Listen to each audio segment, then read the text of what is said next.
Why don't blue-collar business owners trust marketing agencies? Because most marketing agencies suck. I'm sorry. If you're one of them, then do better. Is outbound marketing dead? There's people that are, those days are over. Outbound's dead, right? I love that rumor is spreading because number one, it just means that less people are going to be getting into the game, which means your phone is going to be buzzing less, which means now you're more receptive to when it does actually buzz and it's a legitimate offer. This is why I believe that every business owner out there should not try to build their own call center. I think the business owner has to ask themselves this: is this the best usage of my time? But what you just said, if you're only allocating 25% of your time, that means you're only managing this business 25% of the way. Can you name me a single business that you can only devote 25% of your effort and expect that it's actually going to win?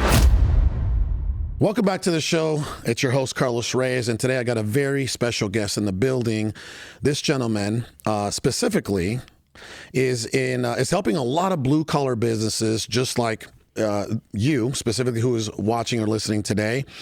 And the way that this gentleman is helping these blue-collar businesses is through helping them build their call centers, helping them produce and generate more leads, which, as you know, equates to more money, more sales, right? And also, this gentleman is great when it comes to business scalability, and he is a home services growth strategy expert. With that being said, everybody, welcome Mr. Peter Roth in the building. How you doing, brother? I'm doing great, man. Thank you for having me here. Thanks for stopping by, man. Thank you. I know that you actually mentioned earlier that you're in town and you're working some deals. You're reconnecting or staying connected to some relationships, right?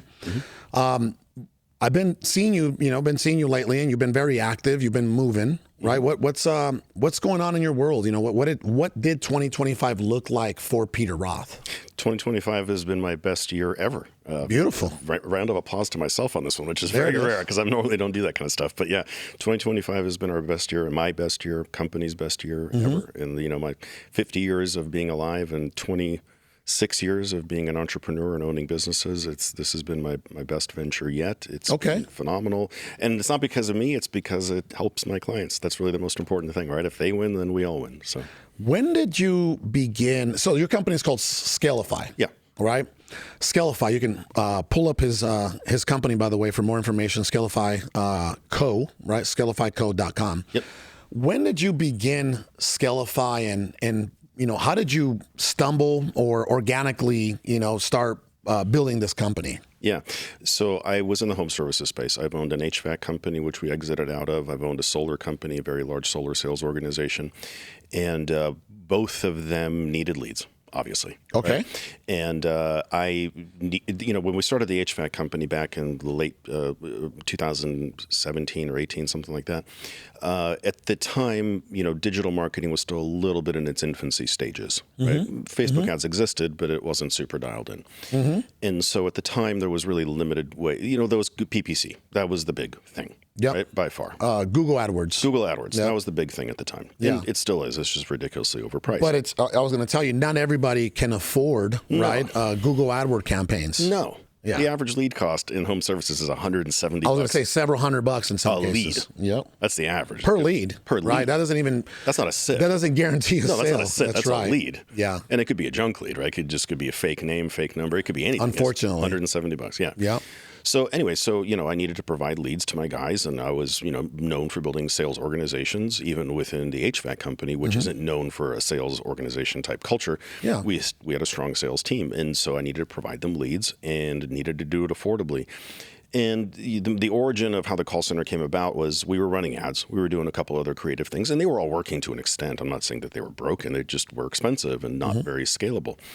And then what happened was the classic story, I think, of what every business goes through, which is that they start getting leads coming in, and the leads come in, and you're shelling all this money out to these various channels for marketing, and the leads are coming in, and then that's where they go to die.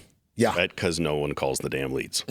Right? And so we were no different than any other budding company at the time, which is that leads were just dying because they would come in and they weren't being called fast enough. The speed to lead was terrible or non-existent. Yeah. And so we hired a VA. And then the VA was calling these leads back. And lo and behold, things got better. What a surprise, right? Hey, I'll get you back to the show in just a second. I just wanted to come on here real quick and encourage you that if you are a business owner that's looking for top level coaching and a great community because you're experiencing challenges in your business, all you got to do is click the link right in the description and we'll reach out with more information. Now back to the show. So the VA that was hired was more like a CSR? Yes. Yeah, for got sure. it. It wasn't the salesperson. It was just like totally. CSR, right? Yeah. Do a little, like a discovery call, set up an appointment. Yep. Yes, got it. And then we got lucky, which is highly unusual. This almost never happens in this world. We got lucky. This CSR, she approached us and she said, hey, I'm not that busy most of the day. I've got like vast majority of my days wide open. Where did you hire this CSR from? Mexico. Got it. Okay, great. Yep. And she's like, I got a lot of spare time. Why don't I do some cold calling for you guys to see if I can book some appointments? And I was like, that works. And she's like, yeah. I'm like, all right, we'll give it a shot. Mm-hmm. And so sure as shit, she started cold calling and booking a few appointments here and there. And I was blown away. I didn't think that would work. I didn't have any experience in that department at the time. Yeah. And then that's kind of what opened up our eyes. We're like, oh my God, this thing is actually kind of working. Like, what a shocker, And so that's where the whole concept was kind of born. And, I went through all the learning curves. I got my teeth kicked in left. How did you find, right? How did you find this virtual, and I know there's there's Fiverr, there's, what's the other one?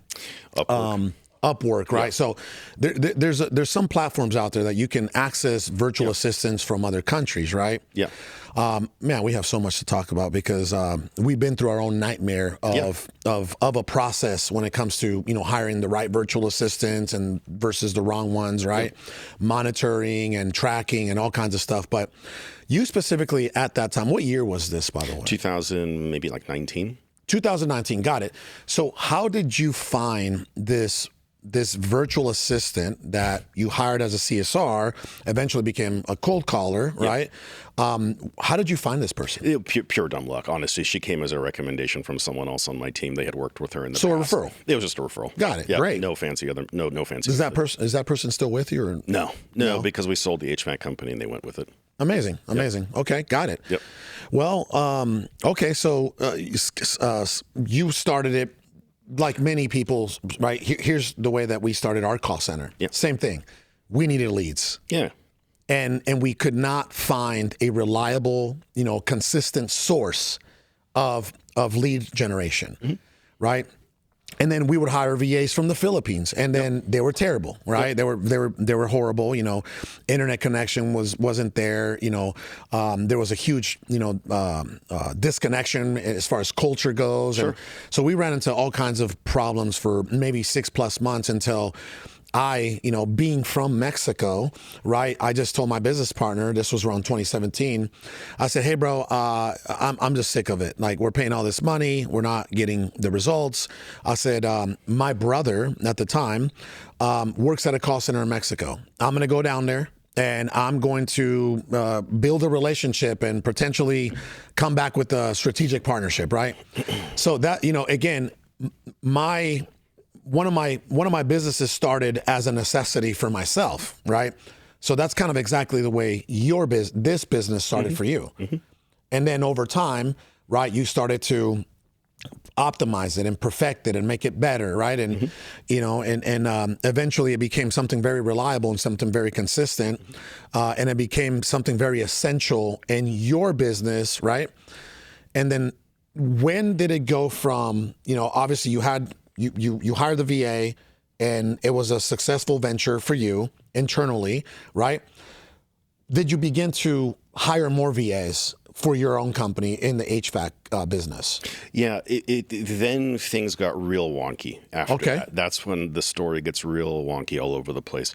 At that point, I started developing relationships with people in the call center space and kind of just, reaching out to them for all different types. In the call center space? In the call center space, now, when you say the call center space, now, in like domestically in the States, like people that are maybe doing this business, or were you dealing with people, outside of the country in that space? Latin America. Okay. Yeah, Latin America was definitely our focus. So I was starting to make connections in the call center space, and all kinds of random people, some legit, some not legit at all.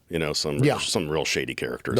For sure. Very, very shady characters along There, the way. by the way, newsflash, there are still a lot of shady characters in the call center space. A lot. Yeah, I'll walk you through some of my experiences, and that's why we got a lot to talk about. It's been a challenge. It's been a blessing and a challenge for us, because it's been a challenge because obviously, now I'm kind of like guilty by association just because I'm in the industry, and so many people have a little bit of a negative connotation because they once went and hired some call center to buy pre-booked appointments from them, and what a shocker, got terrible results out of it, right? For sure. This is a very common thing.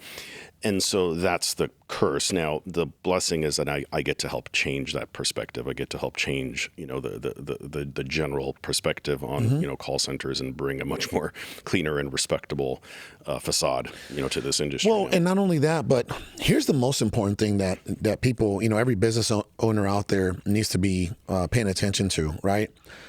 You need someone that you can hold accountable, right? When you're hiring a service such as yours, right? You need someone that you can hold accountable, right? That business owner needs to be able to say, Peter, or whatever managers you have underneath you, right? But they need to be able to pick up the phone. They need to be able to locate you, right? For, liability reasons and things like that. But again, here's what I see happen a lot in the call center space, right?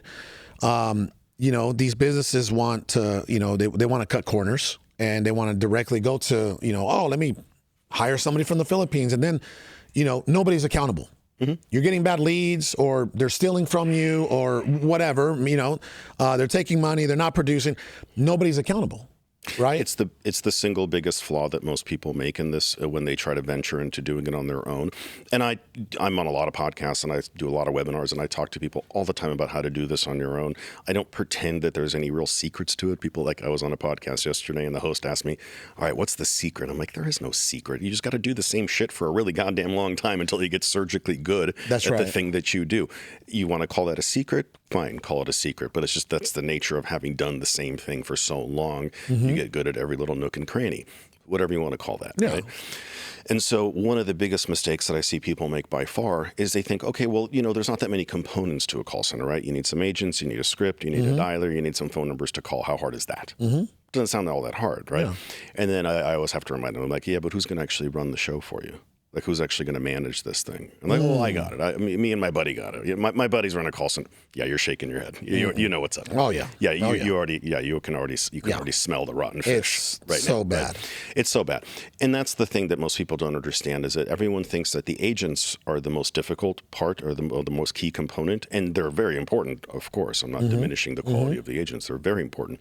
And if you are going to do this on your own, please just hire very carefully, very cautiously. Just be extremely diligent with your hiring practices. Only hire people that are absolute rock stars, because even rock stars will be great for a day, a week, or a month, and then start letting you down. So just hire slow, fire fast, right? So and overhire. If you need 3 VAs, you probably want to hire 5 to 6, because they're like 50% of them might not work out. 50%, and we're very fortunate because of our hiring practices now that we've got our retention rate upwards of about almost 70%.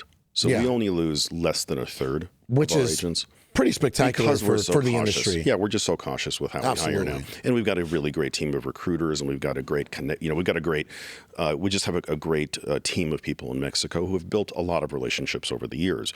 And that doesn't happen overnight, right? You can't walk into that sort of a situation no matter how much money you have. It's not about money. It's about building relationships over a long period of time. You can't buy that sort of stuff. Absolutely. But back to what I was saying, like, it's the management side of things, which you already know this. That's where most people fail, because they think, I got the other stuff. I got the dialer, the data, the agents, the script. It's ready to go. Let's cut them loose. Yeah. Yeah, but it's like, that's like building a brand new house with no foreman on the site.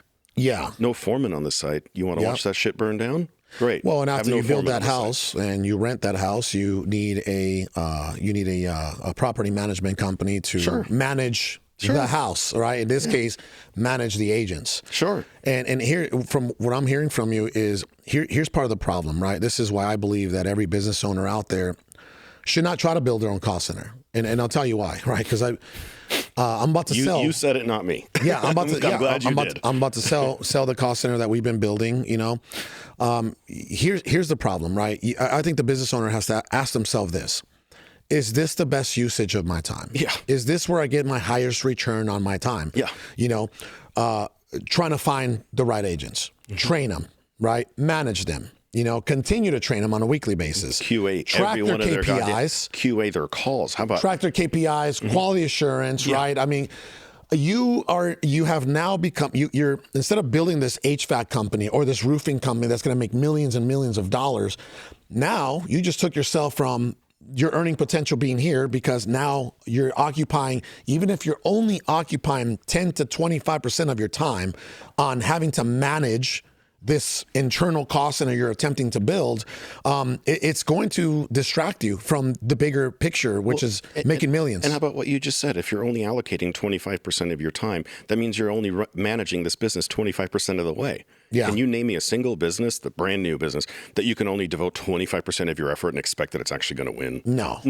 It's not out possible. there. That's what everyone. This is a fully separate business. This is not just like having. But people try to cut corners, right? People try to build their own internal call center, right? With even though they've never built a call center, they don't bring in an expert like yourself. They try to build these call centers because why? Because everybody's always looking to save money. Yeah, sure. People are looking to save money, right? But here's what they don't understand is it's actually going to cost them more money. And it's not just going to cost them more money. It's going to cost them more time and more energy. Bingo. Right? I say this all the time. I'm like, guys, could you do it yourself cheaper? Maybe by a few bucks. Yeah. Right? Like by an insignificant amount of money, maybe. And that's a big maybe. Probably not, but maybe. But the question is it really worth it? No, it's Number not. one, you don't know what the hell you're doing, and you need to, as a business owner, you need to be able to look in the mirror and be like, do I know jack shit about this new thing that I'm about to get into? If I don't, I should probably just go hire the best. And then focus on what I'm good focus at. on the thing that I'm the best That's at. right. Yeah. That's right. And probably they can get it done cheaper because they're so goddamn good at it. Yes. Right? Like when you go hire the best surgeon, right? The best surgeon charges twice as much and they get the surgery done in half the time. Why? Because they've done it a million times. Well, not only that, but you walk out of there alive, which is very important. There's always that too. Exactly. But so it gets done better and it gets done in less time because they're such an expert at the thing and they've done it so many times. Yeah. So it's probably just cheaper to go straight to the best. Yes. Because they've got processes and systems in place. And they're there to actually save you money. Yeah. They're not there to gouge you. They only win if you win. That's right. I don't make any money if my clients don't make any money. It's the only way we win. Well, Brad always says he's like, man, if we can't keep your business, we don't deserve it, right? So same thing. That's right. When it comes to doing what you do. That's why I don't even have any contracts on the management. Is it month to month? Yeah, it's month to month. Month agreements. I don't even do the bullshit of like, you must give us 30 days notice. I don't even play. That's bullshit. Any company that does that, you should never do business with them. Yeah. If you want out of a contract, you should get out immediately. And that's we don't even have a contract. It's purely month to month. If we're not performing for you, if that call center isn't what we made it out to be, you should fire us. Please do. Well, I have a couple of controversial, questions, right? Sure. And they're not that controversial, but a lot of people, right? A lot of people. Oh, by the way, did you see that new compliance? I think it was some type of law that just passed that actually allows outbound. Oh, it allows outbound when you're trying to acquire a property or, I don't know if you saw. Right? I'm not big in the real estate space. So Got it. But tell me. Okay, so there is compliance around it. Sure. Right. There's like the do not call list and all kinds of stuff like that. Right. But here's my question for you. A lot of folks in multiple industries, whether it's real estate or the blue collar space, a lot of people are saying outbound's dead.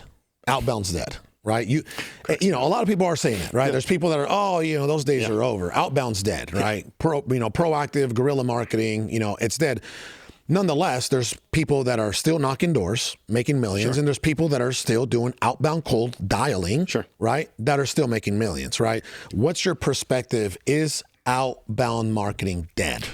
Well, you already know what my answer is, right? I don't even have to even say it. You already know what my answer is. But I love that rumor is spreading because number one, it just means that less people are going to be getting into the game, which means your phone is going to be buzzing less, which means now you're more receptive to when it does actually buzz and it's a legitimate offer. Yeah. Right. Because if people run around thinking that, oh, outbound is the best, well, then everyone's going to get into the outbound game, and then your phone will get destroyed with all the nonsense calls that you get. Yeah. Because most of them are probably scammy calls. Yeah. And then you just stop picking up your damn phone. Yeah. Right. And then it is really dead.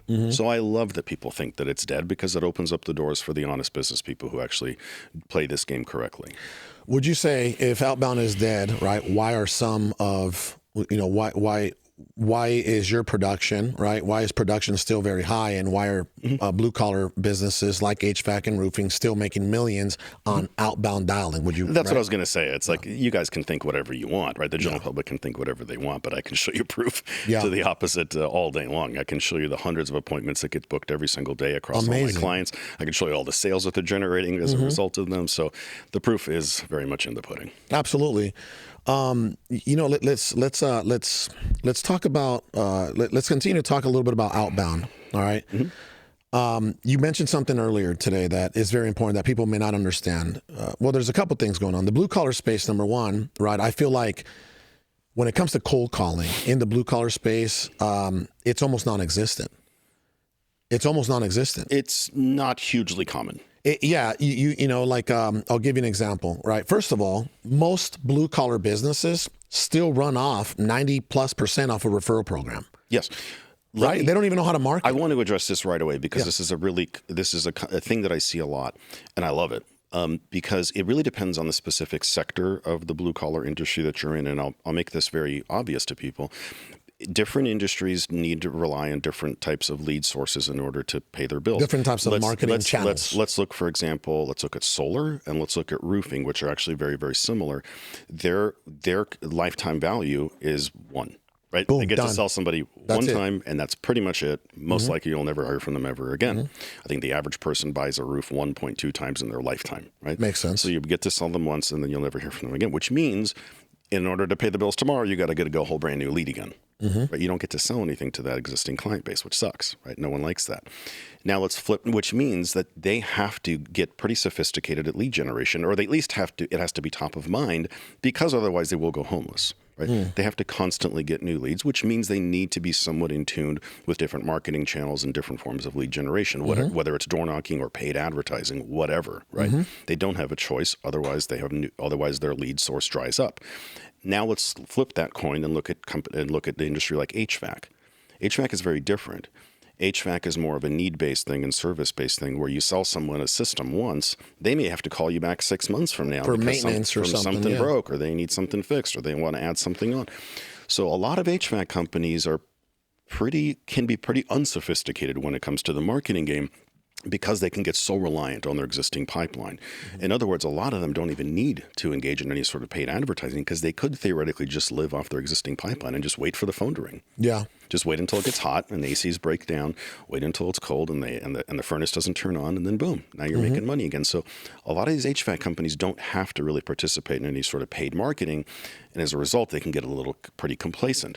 So in other words, like roofing and solar, call centers are not that uncommon, because, like I said, they need to explore those options. HVAC, very uncommon. Same thing with like plumbing. Very uncommon. Plumbing, right? Like plumbing. Same. Sure. Plumbing's a lot of inbound.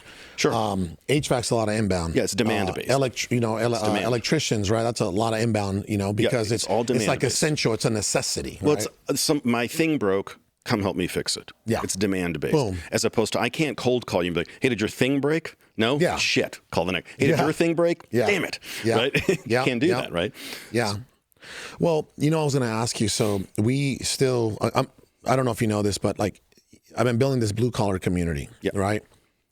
And building this blue collar community, man, you're just so shocked that blue collar business owners are such great technicians, but they're terrible marketers.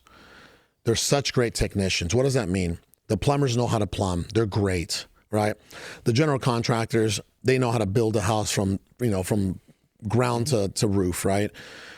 But I would say, and I keep throwing these statistics because I guess if you line up 10 blue collar business owners against the wall, 9 of them don't know how to market efficiently. Big surprise, right? You see what I'm saying, right? So, and here's the other thing. These blue collar businesses, these blue collar business owners, they don't trust marketing companies. Well, for good reason. Can you blame them? Can you blame them? So I want to, right? Can you blame the poor guys? I'm gonna write that down. So I ask you that question. Not only do they not trust marketing companies, right? But they also think of marketing as an expense and not an investment. Yeah. You see what I'm saying? Yeah. And then the other, another challenge that they face is they don't understand how to track, right? Even if they spend a couple grand on a marketing campaign, they're flying blind. Absolutely. They don't even know if that marketing campaign is effective, right? Absolutely. So why don't we start there, right? Why don't we start with, a lot of blue collar businesses, they don't know how to market, right? They don't know how to market. What have you seen just working with blue collar business owners? What are some of the biggest obstacles on why they choose to not invest money into marketing? Well, like I said, a lot of it comes back to what industry you're in. Like I already mentioned, like we talked about HVAC, because they just don't necessarily need it, so they get complacent, so they don't have to force themselves to really research it any further. I think that's one of the biggest problems that plagues the HVAC space, which is why I like it so much, because when I talk to an HVAC owner, it's like music to my ears, because I get to really blow up their business. Right? I get to take them from this kind of very low-level complacency that they're stuck at right now and just flood them with all these new business opportunities. Because they've never had to engage in any sort of marketing in the past. So I think that's a really, really common one. I wish the other big thing that I see happening is a lack of investment into a good CRM and the good systems that a CRM should bring you as a result of that. For tracking.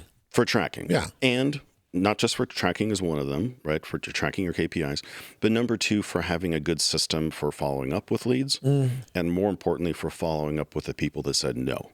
Right? So for lead management. Sure. Yeah. The vast majority of people will say no, whether it's I'm not interested, whether I want to think about it, I got to talk to my doctor, my lawyer, my attorney, my wife.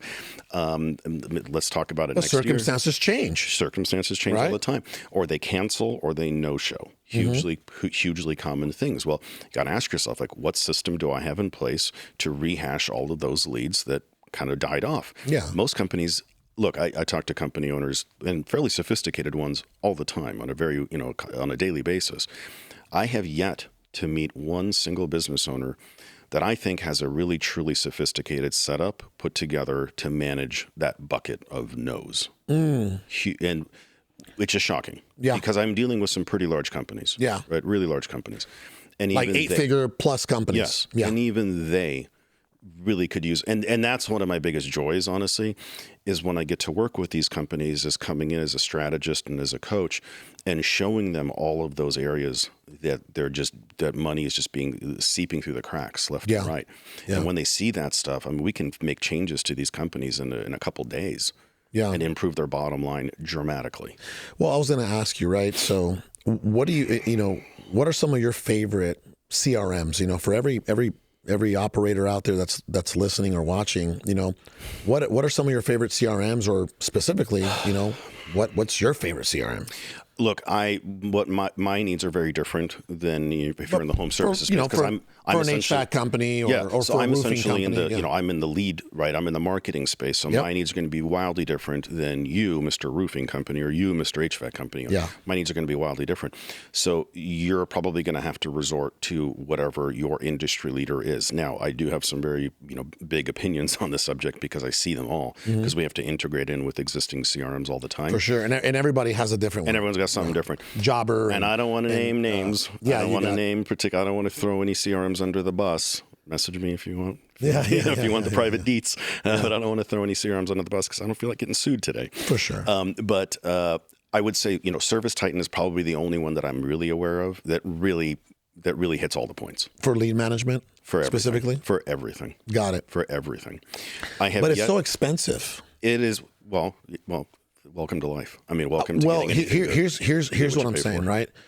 And nothing against Service Time, because I've met the owner. I've been to their building, the Service Time Tower, down in where is it at? It's I think it's Glendale, California. Right? I've been there, and yes, the owners are some very highly intelligent human beings, and they're great human beings, right? But your average blue collar guy, I don't know if, and again, I could be wrong, but like I heard, like, I haven't been through the process, but setting them up is like $5,000 to set up. And then I had a I had a consultant. Can I just say this? Yeah. Not to be rude. Yeah. My answer to that is so.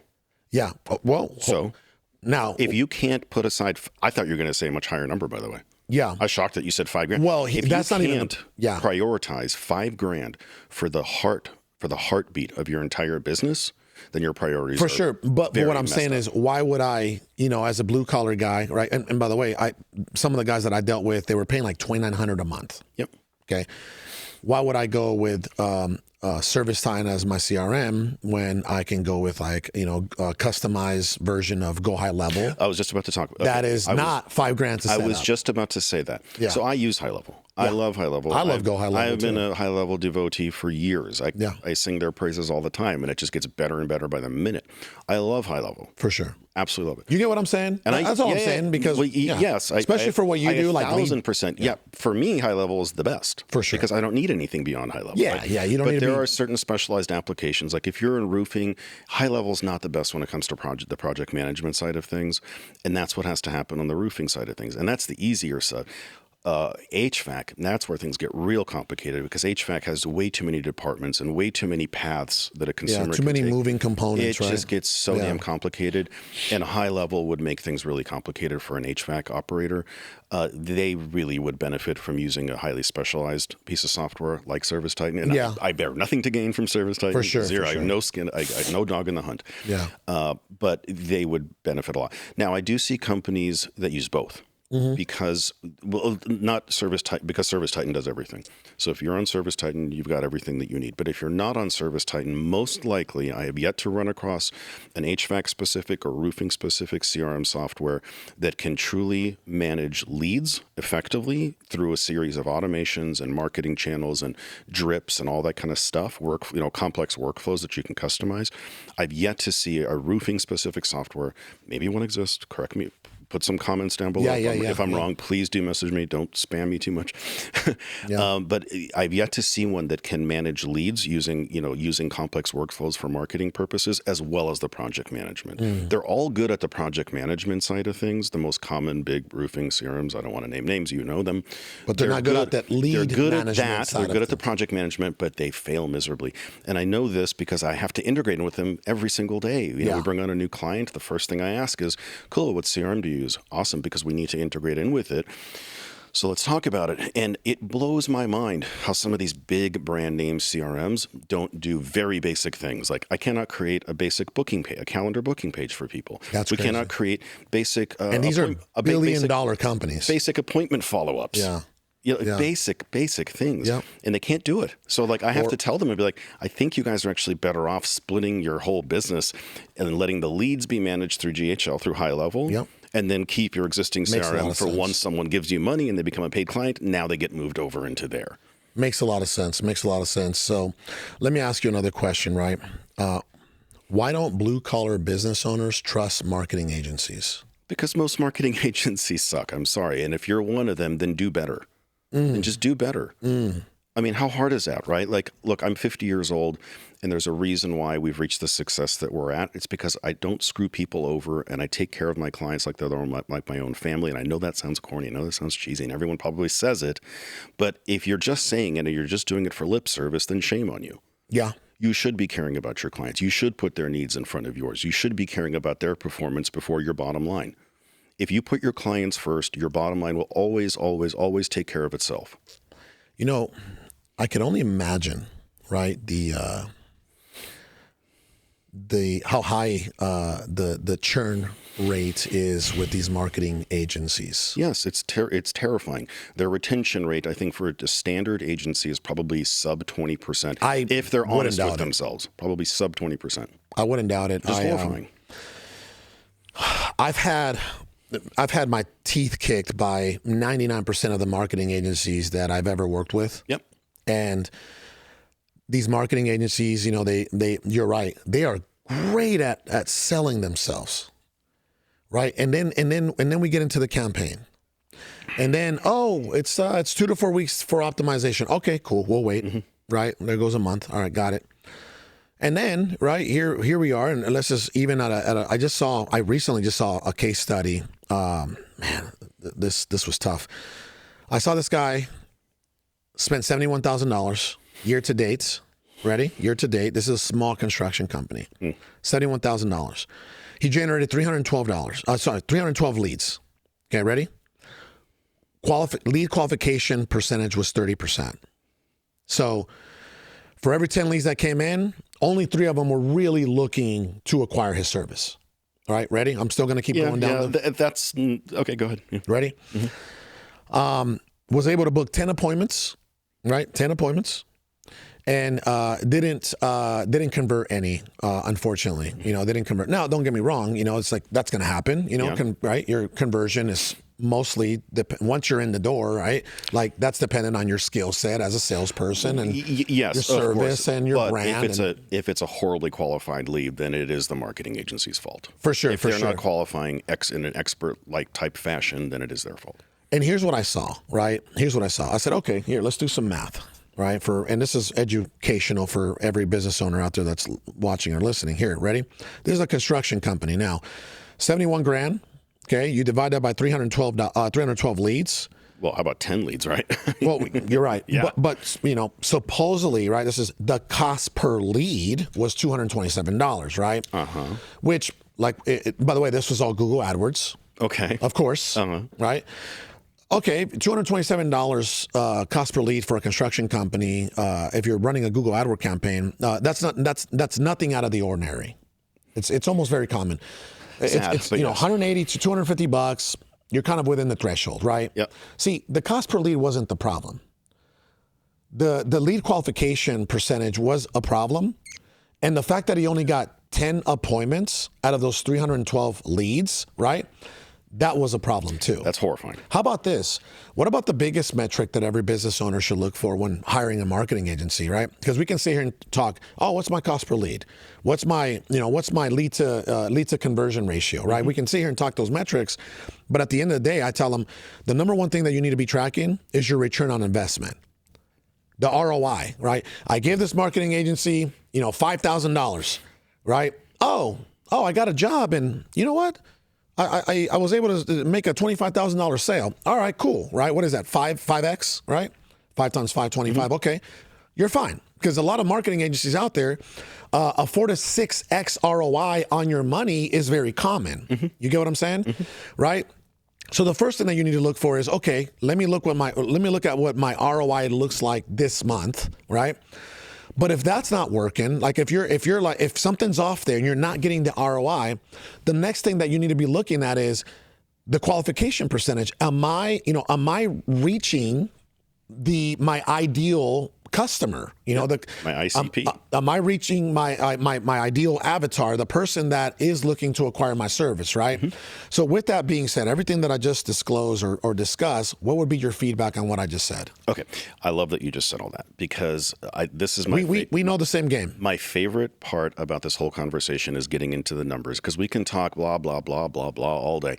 And if you're listening right now and you're going, yeah, it's all bullshit, you're right. It probably is, right? Until we can get into the real numbers. So that's the most important part. So let's get into it. That's right. So here's what I'm going to repeat some numbers back to you. Yep. You said that in the space of home services with construction, Google AdWords, $71,000 spent, 312 leads generated. And their numbers were horrendously horrifying. Let's not even use them, because they're an outlier, right? They were so bad that it's almost like an outlier. Let's not even use them it's almost unfair. It's so bad. Right? It's like picking on it's like picking on a disabled kid. It's like, what are you doing with your life, right? Like, terrible. Yeah, brother, that right there, this is, again, that can take somebody out of business, number one. Yes. Number two, like, that person's trust level for a marketing agency is like, he's probably never going to trust a marketing agency ever again.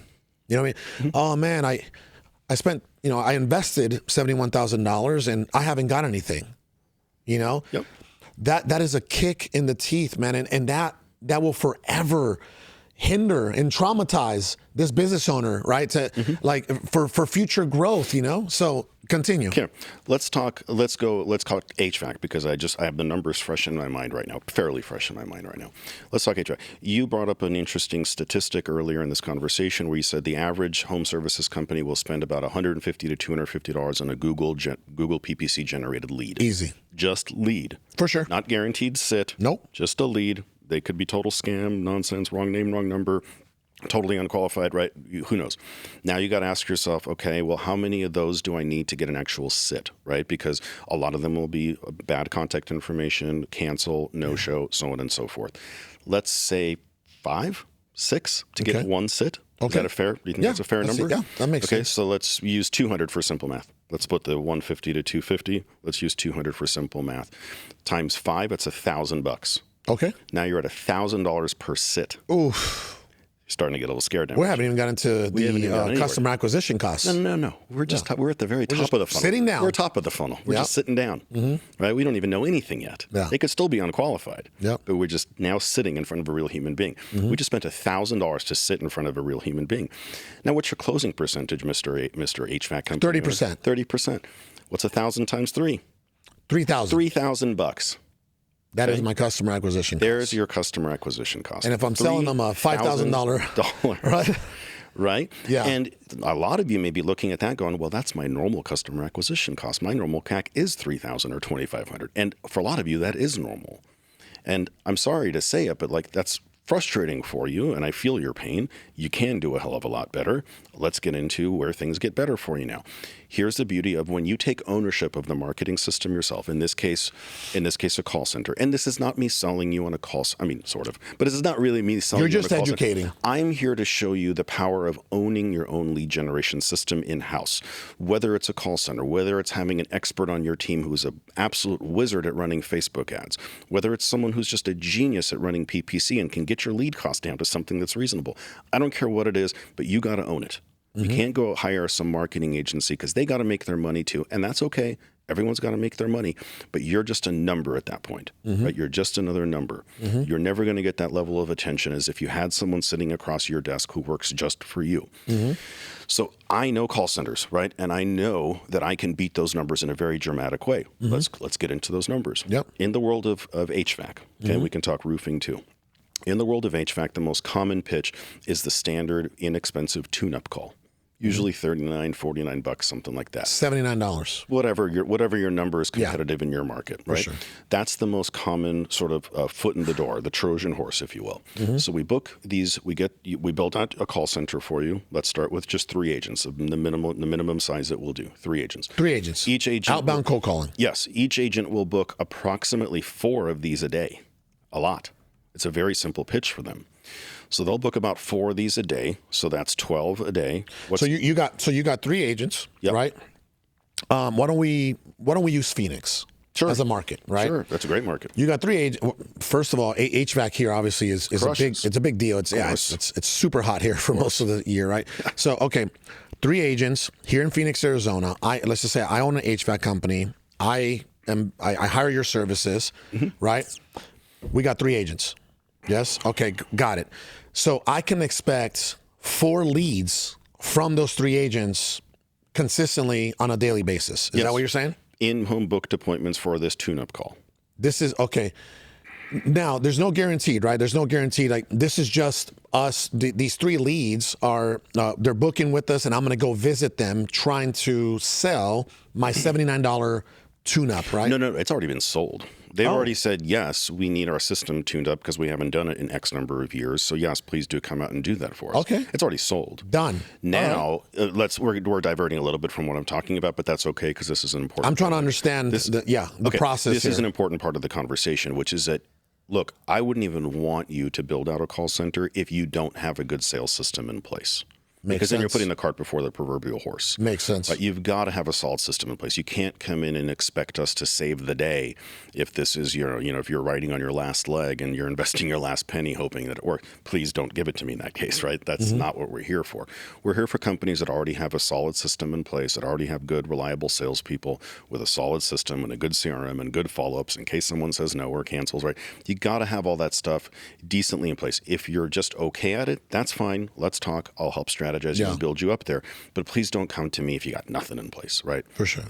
I don't want to lose your money for you. Okay, so that's number one. Number two, if you're an HVAC, for example, you need to have good training on how to convert somebody from a tune-up call into a full system change-out. Is it going to happen every time? No, of course not. But according to all of my clients' reports, they're about 17%, which isn't a big number, 17% out of all their tune-up calls will get converted into a full system change-out, which on average is 15 to 20 grand top line. Wow. Okay? Yeah. Typically about a 20 to 30% gross margin on Who's that covered by? Is that covered by the homeowner? Or is that covered by any type of insurance? No, homeowner. Homeowner, yeah, got it. Retail. So it is out of always pocket. Retail. Always out of pocket. Always retail. Yeah.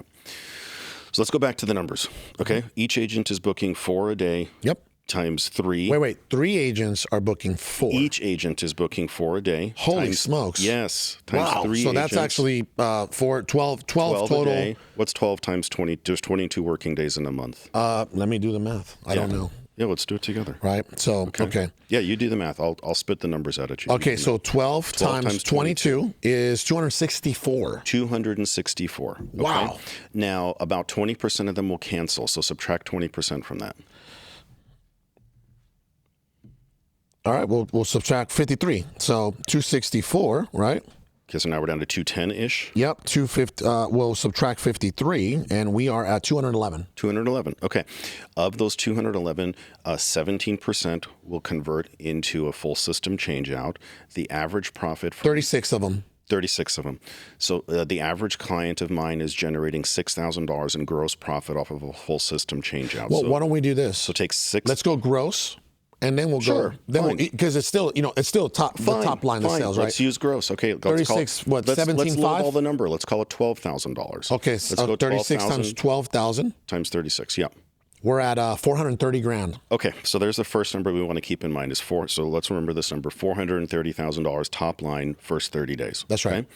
Now, what about all the other homes that didn't buy a system? What was that number? You said it was 30. It was 211 minus 36. What's that number? It was 264 minus 53, 211. And then what's 211 minus 36? 211 minus 36. Okay. About 170 something. I got you. Give me some. 211 minus 36 is 175. 175. These are the people that didn't get a full system change out, right? Because 17% got a system change out. The other, what was the number? 175? It was 175. 170. The other 175 did not get a system change out, but you did go into their home to at least do the tune-up, right? Mm-hmm. Some of them only did the tune-up. They did nothing else. They just did the tune-up. You walked away with $39, $49, $59, whatever. Fine. Some percentage of them had a very expensive repairs that needed to get done. My clients across the board, the blended average from those people who spent $0 or just the $39 to the people who got a very expensive system replacement, the blended average of all of that is about $500. Okay. In other words, every door that they go into is worth $500. So what's 175 times 500? 175 times 500? Yep. That is around $87,500. There you go. So $87,000 plus what was the original number? I already forgot. From the 12,000. Which original number was it? It was the big number. It was the 430 grand. Yes, plus the what? Plus the 87.5. There we go. So now we're at what, 510-ish? Plus 430 grand. So you are over 517,000. Okay, you're at $500,000 top line. Oof. With 3 agents. With 3 agents that are doing 12, that are generating 12 tune-ups. Yep. Per day. Now, guess what the average customer acquisition cost if we were to redo all that math, if we were to go reverse engineer all that math, which you can happily do it yourself. I believe it comes to just under $400. Which is a hell of a lot better than 3,000. Yes.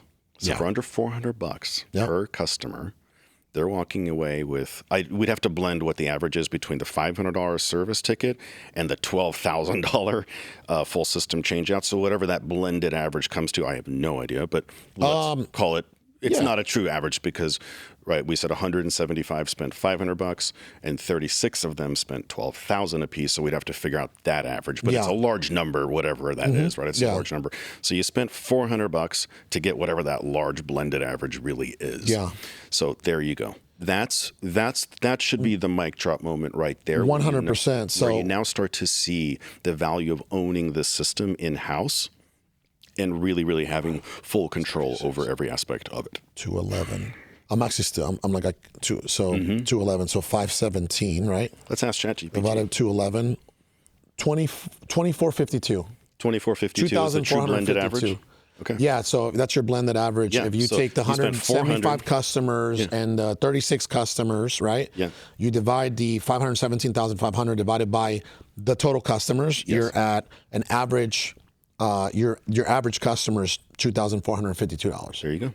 Yeah. And you spent $400 to get it. And you spent $400 to get it. Yeah. So that's a 6x So you're ROI? a 2,000, you're up $2,000. Yeah. Yeah. That's a 6x ROI, is that right? Let's divide that by 400 times 6. Let's divide that by 400. It's 6.13. Yes, sir. 6.1. There you go. It's a no-brainer. Yeah, there you go. That is, see, what I love about what you just did. And we haven't even talked about the memberships that you get to sell, all the people that come back out of the woodwork later who said, no, I want to think about it, who call you back later, the lifetime value of these customers who are going to spend. I'm just talking about what happens. The referrals that come out of it. Yeah, I'm not talking about any of that stuff. We're just talking about what happens right away in the first 30 days. Just true cash flow from the first 30 days. None of that follow-up stuff. So then why isn't every HVAC company hiring your service? Because of what we just talked about. Because it's not something that's top of mind in that industry. Well, what are they doing? If they're not trying to make more money, what are they doing? They're using the low-hanging fruit. They're using the companies that spend tens of millions of dollars to market to them every year, the big lead aggregators like Angie, Thumbtack, Home Advisor. Yeah, These are the companies that have multi-million-dollar marketing budgets, so they're the ones that are dangling right in front of your face. Yeah. So if you're an HVAC and you're already not in a situation where you're really hungry to get more leads because you've already got your pipeline, like we talked about, then you're not going to do much research. You're just going to go give your money to the people who are spending the most to put it right in front of your face, aka Angie. Yeah. Got a couple more questions for you. Okay. By the way, what we just did was break down, KPIs and metrics, right? And you, as business owners, need to know these numbers. And that's right. It's unfortunate that the vast majority do not. Or else you're flying blind. The vast majority do not. Don't fly blind. Track your KPIs. Right. So here's my next question. Right. In the blue collar space, there are so many different types of businesses, right? You got flooring, you got roofing, you got HVAC, you got pools, you got landscaping, you got fire protection, water restoration, construction, framing, demolition. You got all kinds of different, so many different types of businesses within the industry, right? So what would you say, right? What would you say are ideal? What businesses are ideal to use outbound cold calling? Yep. So let me begin by humbling myself to say that I'm shocked at how often I'm wrong when I give an answer to this question. For example, I had a guy approach me who's in foundation repair. Okay. Hi Hayden, who's in foundation repair. Yeah. Super nice guy. Yeah. And I thought for sure there's no way this is going to work. Yeah. And I told him, I don't lie to my customers. I told him I've never done foundation repair. I don't know that this is going to work. I've never done it. I have no proof of concept. And it's just weird. Like, how many people am I going to call and be like, hey, do you need your foundation repair? Hey, is your foundation shifting or is it cracked? What a weird cold call. Yeah. I was like, there's no way this is going to work. Yeah. Obviously, you got the wrong number, dude. Obviously, you know where I'm going with this story because I was fucking wrong. Yeah. He's one of my top clients. Like, he's getting appointments left and right and closing deals left. I had no idea that was going to crazy. Totally. And to this day, I still don't get it. It doesn't make any sense to me. Yeah. I can't. Where is this individual located? Texas. Texas. Pretty sure he's in Texas. I'm like, because pretty sure he's in Texas. Whatever state he's in, I mean, clearly there's foundation. I had no idea. All he did was he has some access to some software that's specific to his industry, foundation repair, where they know where certain areas have soil that is known for shifting and causing foundation cracks in foundation. And so, now we just cold call these homeowners like, hey, you got any cracks in your sidewalk that are, or any shifts in stuff that's in your garage or and I am blown away that I still to this day can't explain why it works. So it goes to show I don't always have a great answer to the question. I'm humble. I don't pretend. I've never even heard of foundation repair. There you go. Know what I mean? There you go. He heard me on Brad Lee's podcast and reached out to me. That's amazing. Because of that. Yeah. Now, okay, so there's that example. Now, my generic advice, which I just proved to be wrong. Yeah. My generic advice would be that it's got to be something where a cold call makes some degree of sense. Like, for example, I get approached by remediation/restoration companies all the time. I don't see that making sense, right? Because they're looking for, they're reactive. They're looking for stuff that's already happened, right? You know, a pipe burst or some a fire took place. Plumbing, same thing. Pipe burst, fire took place, right? It's weird to call a homeowner, hey, did you have a fire? Oh, you didn't? Damn it. Yeah, Hey, did or your pipe burst? No? Shit, right? hey, you got poop on the floor? Right. So that's a weird call, right? So those companies they're reactive, aka they're demand based, right? Something happened, A lot of now inbound. they need A lot of something. inbound. Yep, that's an inbound thing. So it doesn't make a lot of sense. But roofing and HVAC and apparently foundation repair, plumbing, electrical, not so much. But these types of companies, it's a constant need. It never goes away, right? Like, hey, is your water heater getting rusty and got some sediment in it? Hey, we do a simple tune-up. Come out there and take care of that for you. You know, hey, is your HVAC system getting old? When was the last time you had it tuned up? Oh, you've never done that? Well, we got a great deal since we're already in your area. Oh, hey, as a storm came through. Hey, when was the last time someone looked at your roof? You know, or anything like that, right? So those are easy. Those make sense. So that's those are the most popular ones. I just proved that I'm wrong, you know, right, with the foundation. Yeah, I'm already thinking about another business. There's a gentleman that I hired, and for $30 a month, this guy comes to my house. I don't know if it's every month. I don't even know because it's so cheap, right? This guy comes to my house and cleans my garbage cans. Whoa. He has a truck, and he just, you know, rolls through, blasts it with water or whatever he's using. Yep. Right? There's soap, there's water, boom, puts the sticker on, right? Last time he maintenance it on. And again, I've never even heard of this kind of business. You just told me. Never heard of it. But I'm thinking, right? I'm thinking you're doing outbound for a foundational, repair company. I'm like, this guy can crush it. He needs to hire somebody like you, right? Where, hey, think about it. What business owner doesn't need their trash cans cleaned at least on a monthly or quarterly basis? Or every homeowner who's got a stinky garage because that shit gets nasty. It stinks up the whole garage. I'm like, dude, that guy. I did my own. I'd clean my own trash cans because it got nasty. Yeah. This unique niche business can crush it with outbound cold calling. Absolutely. Right? That would be a great example. Here's another one, right? Pool companies. Yeah. I think pool companies can use outbound cold calling. Yep. Hey, how's your pool looking? Right? Yeah. Hey, you ready to winterize? Hey, you ready to summarize? Who's maintaining your pool? Right? Yep. You know, you're absolutely right. I'm starting. It's all like it's kind of connecting. You know what I mean? Like, I believe that more blue collar businesses can use outbound cold calling versus even the real estate space that I've been in with the outbound cold calling. Again, I'll give you an example. Right? Roofing. Majority of roofing companies, specifically the sales organizations, right? Not so much the construction side, but the sales side, they're still knocking on doors. Oh, yeah. I come from an industry where, dude, like, I stopped knocking on doors in 2014, 2015, right? Here's what I'm asking. I'm like, if you're a roofing company or an HVAC companies don't really knock on doors, but roofing companies and solar companies, right? They're still knocking on doors.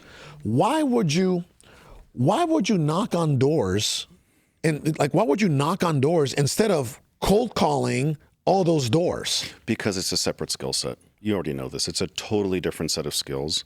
And it's a totally different set of rewards too. Like when you're out, because I see this all the time, and especially in solar, because solar is all door knocking. It's like 90% of all leads generated for solar companies is done through door knocking. So there's no other industry that's like that. And I see it very commonly where they try to transition their canvassing team into cold calling teams, and it works precisely never. Yes. For several reasons. And a lot of them I don't even know why. I don't even pretend to know why. I think a lot of it is just a cultural thing where it's like they actually kind of don't mind being outside. They actually kind of like being outside, talking to people, being in the being outside. Wild. I know. Well, they're younger guys. I mean, you can't do it forever. You and I aren't going to go out and do it. But when you did it when you were younger, right? And a lot of guys do it when they're younger, and it is effective. Like door knocking exists because it works. It works, and you should do it. And I'm a proponent of door knocking. I've never done it, but I'm a proponent of it because I know it works. I see it all the damn time. I know it works. But there's a cultural, I think, kind of a divide.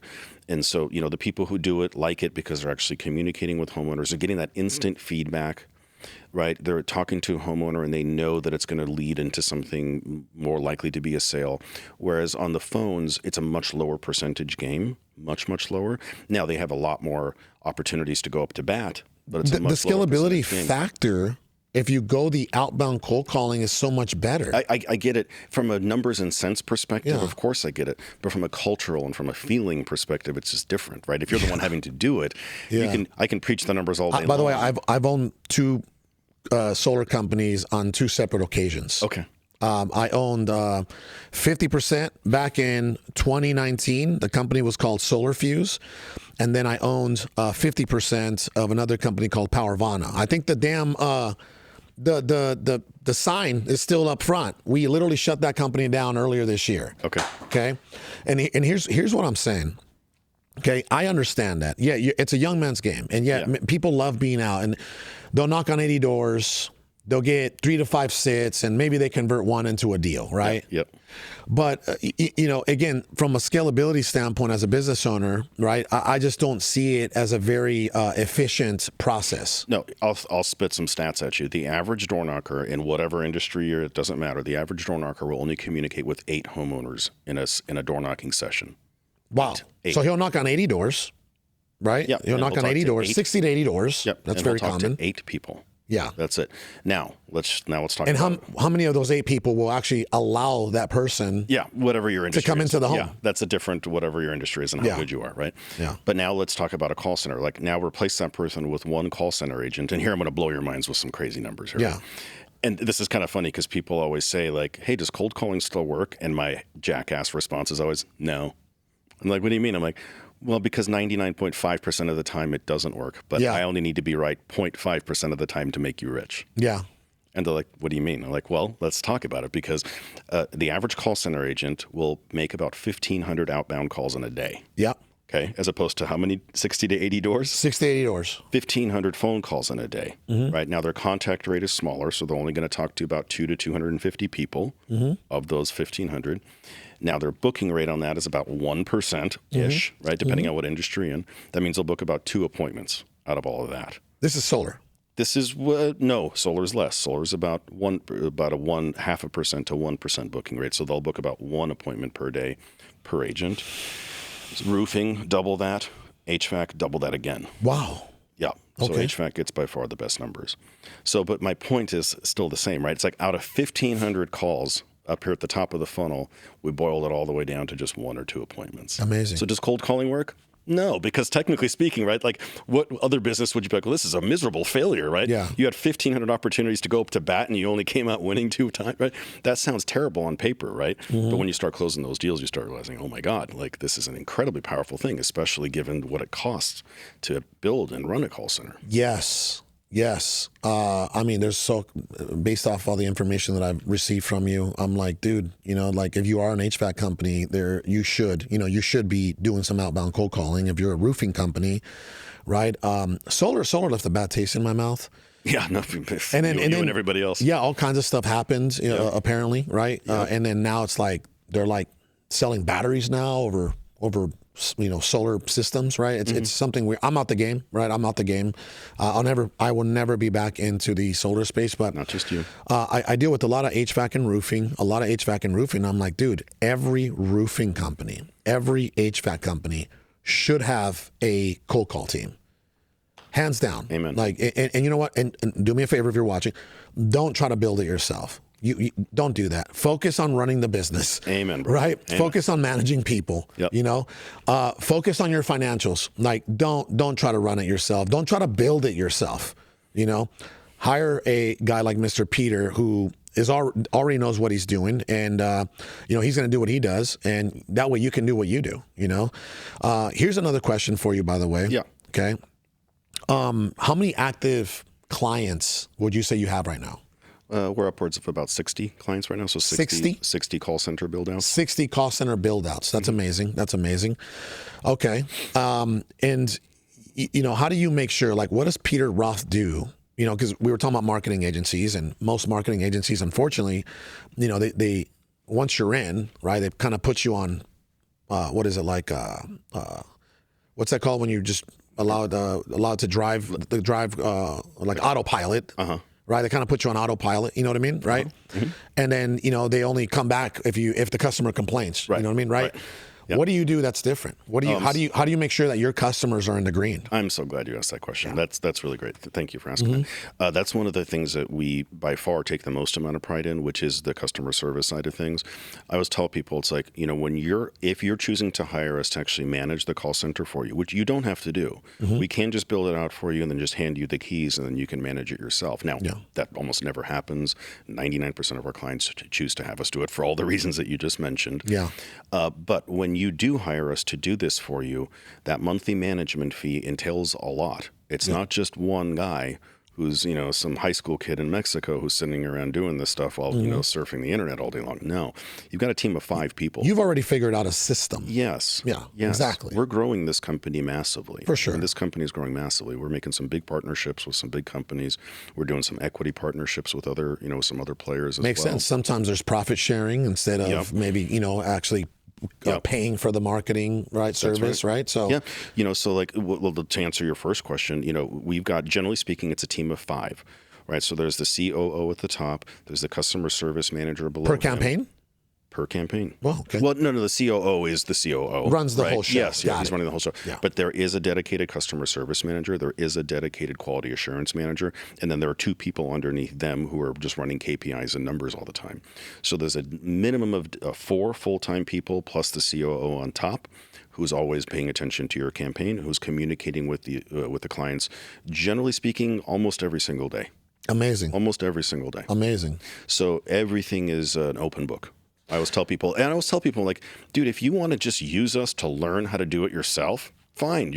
We're an open book. We're opening up the hood on everything. You're going to learn how to do this thing. So if you want to just hire us for a few months and then you think you can take over and do it yourself, I don't advise it, but go for it. I got a feeling that those individuals that hire you to help them build it out and then they try to take on it themselves. I got a feeling that some of those folks end up coming back to you and say, "Hey, man, it's not uncommon. Just run it for me." It's not uncommon. As we wind down the show, what is some advice or just a perspective that you want to share with any blue collar business owner out there that is looking to grow their business and is looking for more leads to grow their business, right? Yeah. What's some advice that you would like to give them? I think the most important thing first is you need to have your KPIs in line first before you go spending money with anyone, including myself. I would really urge you to go back and do it doesn't have to be perfectly scientific, but go back and figure out what your customer acquisition cost is. And you don't have to overthink this, right? Just go figure out like, hey, if I was running Facebook ads, okay, we'll figure out how much money you spent on Facebook ads for the last 30 days. Yep. Call it $5,000 or whatever, and then divide it by how much you earned off of that, and there's your customer acquisition cost, right? So you need to know that number. It's real important because that's your baseline, right? How are you supposed to compare what I offer or what some other company offers if you don't even know what your baseline is? So have an idea. Look, in the world of home services, almost no matter what the hell you're doing, whether it's getting a full roof replacement or getting a full HVAC system replacement, generally speaking, a good round number is about $1,500 to $2,000. That's pretty common in across most home services for higher ticket items. Could be lower ticket if you do, whatever, simple repairs or stuff like that is probably lower. But just keep that number in mind. And if your number is coming in way lower, do your math better. Double check your math to make sure you really got it down right. Because without that, then there's a good chance you may just waste your money. Then make sure that you have really solid sales systems in place. Make sure that your CRM is really dialed in and able to manage all of that lead flow that canceled, no-showed, said they want to think about it, or just straight up said no. That's a huge bucket of people. So make sure you've got solid systems in place that can rehash those people, because otherwise you're just leaving money on the table left and right. Wow. I would say those are the main, and sales systems. For sure. Make sure that you're investing into good quality sales coaches. Yeah. Whatever industry you're in, there are solid sales coaches. If you don't know them, find them. Talk to other, business owners in your industry. Find out who the sales leaders are in your industry and spend some money with them. It's the best investment you'll ever make, is just cleaning up your sales system and cleaning up your sales pitch. I love it, brother. Most companies don't even have a sales process. You know what I mean? Yeah. Right? They can't even, they hire a sales guy. They can't even plug them into a sales process. Yeah. Right. And that really costs them a lot of money. A lot of money. They're operating blind. Yeah, there's so much opportunity in the blue collar space, and I believe that the companies that are going to win are the ones that are, that go from, hey, I'm a technician. I know how to plumb. I know how to lay down floors. I know how to repair a roof. But you know what? I'm going to start doing my best to be a business owner, right? To start working on the business, to hire a guy like you, to start, running more efficiently, to start generating more leads, right? To start dialing in my sales systems. I believe those are the businesses that are going to separate themselves over the next, 2 to 3 years. For sure. Yep, I agree with you. With that being said, I wanted to ask you, where can someone find you? How can they locate Mr. Peter Roth? Oh, super easy. The best place is really just on my website, which is just scalifyco.com. Let me spell it because some people... Yeah, and we'll put it down in the description too. Yeah, Scalifyco.com. Yeah, scalifyco.com. Boom. Well, brother, I feel like today has been one of the most educational shows that we've done this year. That's great. Very grateful for you. Awesome. And I think a lot of people are going to take a lot of information, a lot of value from today's episode. Love it. Right. Thanks for tuning in. We'll catch you next week.